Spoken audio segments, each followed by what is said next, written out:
Choosing a name for your baby has a lifelong impact and is one of your first big parenting decisions, but it's also a special, meaningful process for you and your partner to experience. Whether you choose a name with personal significance or simply pick one you like the sound of, there are an infinite number of wonderful choices. Just be sure to avoid a few pitfalls and common mistakes, and you can't go wrong in selecting the perfect baby name. So, we are going to watch about the how to choose a baby name. Method 1. Choosing a name with personal significance. First is make a list of names that have personal meaning. This list might include names passed down from beloved family members, friends, or influential figures in your lives. There are no rules or limits to what your baby's name can be. Don't be afraid to consider significant names from many different sources. Beloved book or movie characters, songs, childhood pets, or even the street you grew up on can be turned into a special and meaningful baby name. Step 2. Consider names with shared significance to you and your partner. Perhaps, you two were introduced by your mutual friend, Dora, your first conversation was about Charles Dickens, or you shared your first kiss under the Eiffel Tower in Paris. If you and your partner both have an equally long list of personal name ideas, a good way to compromise might be to decide on a name with mutual significance from your shared past. Try cutting down the options until you're both happy with one. Step 3. Ask your families about naming traditions and naming heritage. Family trees are a great source of inspiration as you're searching for significant baby names. Some families have incorporated common middle names or used specific ethnic origins for generations. Don't feel pressure to conform to your family's naming norms, but it's always a good idea to ask about them so that you keep your options open.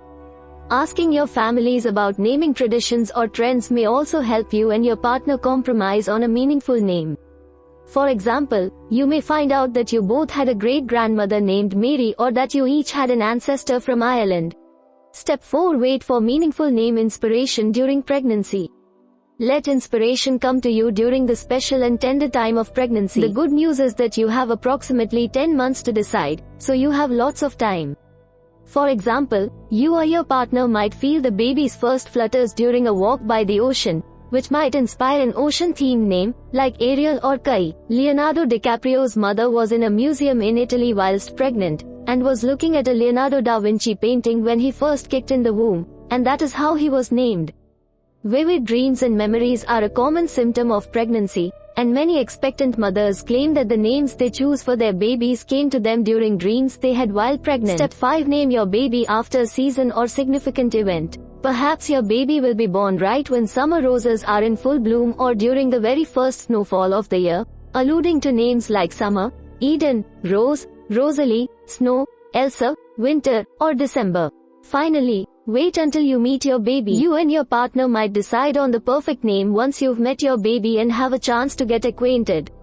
She might surprise your family and be born with red hair, just like your great-aunt Josephine. If you have a boy with serene features, perhaps he'll remind your partner of a poem by your favorite poet, inspiring you to choose a name like Walt or Ernest. Method 2. Choosing a name with public appeal.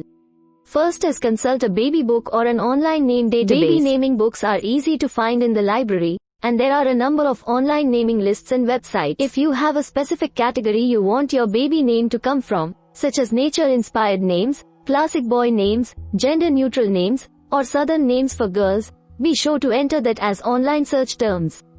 When looking through lists of names, try not to get overwhelmed by the number of choices. Just read and search until one jumps out at you and seems to stick. When you're sure you're happy with the name, talk to your partner about it. It just might be the one. Step 2. Choose from a pre-approved list. Some countries, like Iceland and Denmark, only allow babies to be given nationally approved names. To narrow down your search, consider choosing an ethnic name from a pre-approved list, like those for Iceland. Step 3. Tune into the media. Skimming baby or parenting magazines, watching entertainment news on TV, and even listening to popular songs on the radio that are specific to your personal preferences might offer inspiration on the latest and greatest names. Beware of name fads that quickly fizzle out in terms of popularity. For example, timeless names, like Charlotte and Poppy, are becoming wildly popular again, but so are very modern names, like Meadow and Story. Although Meadow and Story are cute names now, Make sure that you and your partner will still find them attractive when their popularity dies out and newer naming trends take their place. Step 4. Take a vote or conduct an online naming poll. This strategy definitely isn't for everyone, but some parents desire public opinion. At the baby shower, guests can submit names of their choosing for your review, or you can host a poll on social media, where your friends vote on your top 5 preferred names. You aren't obligated to ultimately choose the name that gets the popular vote, but be sure not to make any promises ahead of time.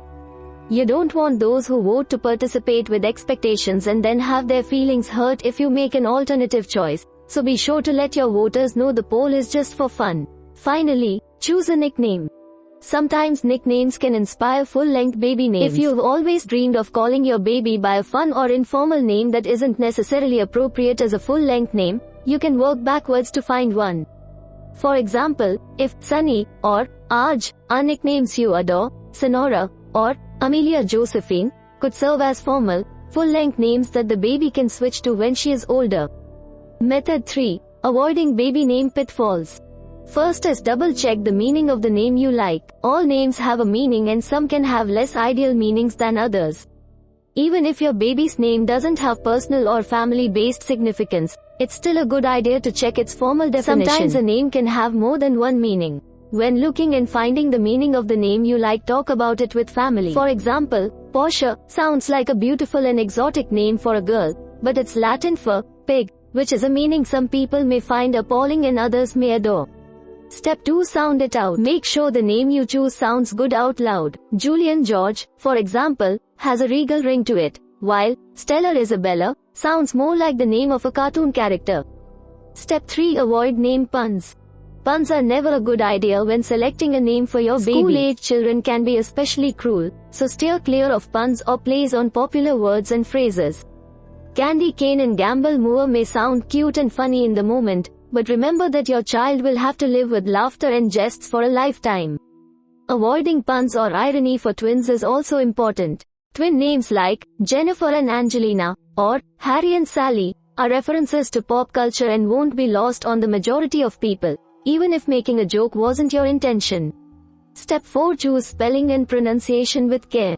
It can get quite frustrating if your name is constantly mispronounced, or you have to repeat your name or its spelling multiple times to a new acquaintance because it's unusual, long, or difficult to say. For example, if you like a rare name like Megan, but choose to spell it Megan or Megan, people will assume the common pronunciation over the exotic one, which means you and your child will constantly be correcting new acquaintances.